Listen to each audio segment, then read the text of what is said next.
میں کافی سالوں سے اس بات پہ غور کر رہا تھا کہ دنیا میں سب سے زیادہ انسانی حقوق کی پامالی یعنی کہ ہیومن رائٹس کی وائلیشن ہندوستانی فوج کرتی ہے، مگر ان کے عوام کم و بیش ہی ان کو تنقید کا نشانہ بناتے ہیں۔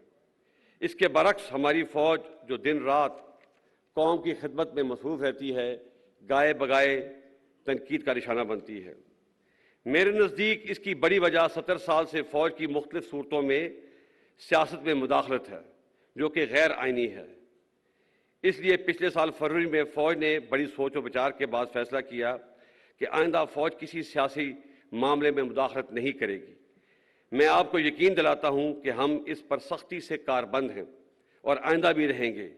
تاہم اس آئینی عمل کا خیر مقدم کرنے کے بجائے کئی حلقوں نے فوج کو شدید تنقید کا نشانہ بنا کر بہت غیر مناسب اور غیر شائستہ زبان کا استعمال کیا۔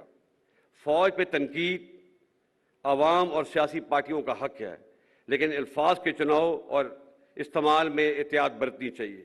ایک جعلی اور جھوٹا بیانیہ بنا کر ملک میں ہیجان کی کیفیت پیدا کی گئی اور ابھی اسی جھوٹے بیانیے سے راہ فرار اختیار کی جا رہی ہے۔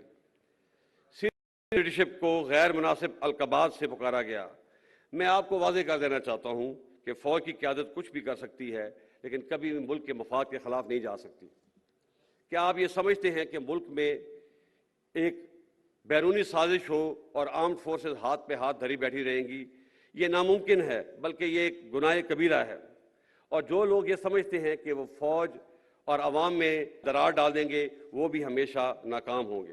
فوج کی قیادت کے پاس اس نامناسب جلغار کا جواب دینے کے لیے بہت سے مواقع اور وسائل موجود تھے، لیکن فوج نے ملک کے وسیع تر مفاد میں حوصلے کا مظاہرہ کیا اور کوئی بھی منفی بیان یوٹیوب پر گوگلی ٹی وی دیکھنے کے لیے youtube.com کی سرچ بار میں گوگلی ٹی وی ٹائپ کریں۔ گوگلی ٹی وی کے پیج پر سرخ رنگ کے سبسکرپشن والے بٹن پر کلک کرنا نہ بھولیے۔ یوٹیوب پر اپلوڈ ہونے والی ویڈیو سے باخبر رہنے کے لیے بیل آئیکن پر کلک کیجیے۔ آپ کو ہر نئی آنے والی ویڈیو کے بارے میں نوٹیفیکیشن موصول ہو جائے گا۔